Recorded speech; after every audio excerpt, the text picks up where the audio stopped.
कुमार जी, अजीत कुमार जी की तरफ से 21 रुपया, 21 रुपया की पुरस्कार है। वो सीताराम के महिमा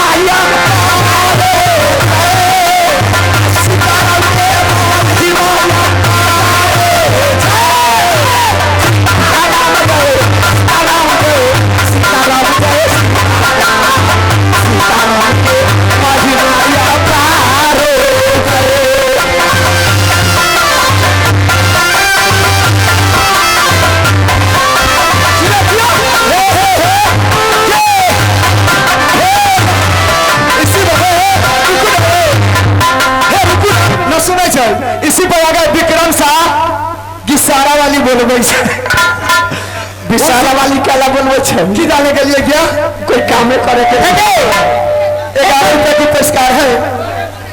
इसा हो जाए सोने के मंदिरा वाले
अरे बाहर बोलो। अरे वाह, अरे बाहर अरे पूरा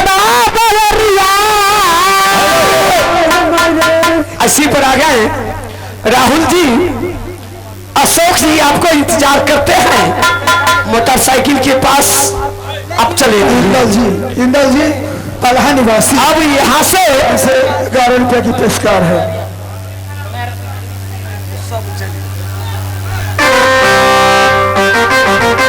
अब यहाँ से मेरे पार्टी का कार्यक्रम कोरस गान सब मैं संपन्न करता हूँ। अब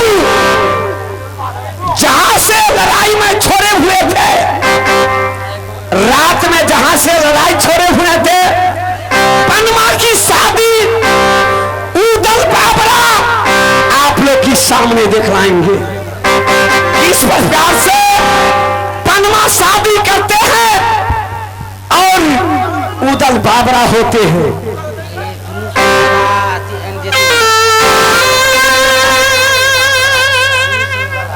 हाँ, सोनू सिंह बल्हा जेसीपी की ड्राइवर साहब 51 रुपया से कदर किए हैं।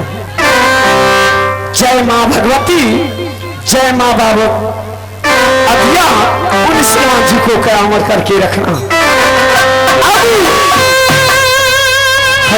एक अवश्य सूचना, जो हमारी कमेटी सीसीटीवी कैमरा लगाया है मेला में, उस पर एक आदमी निगरानी रखेंगे क्योंकि गैदरिंग ज्यादा है। सीसीटीवी कैमरा पर ध्यान देते रहना है। सीसीटीवी कैमरा पर आप लोग ध्यान दीजिएगा। जो घटना होगा सारी कहानी यहाँ आप लोग को दिखलाएंगे।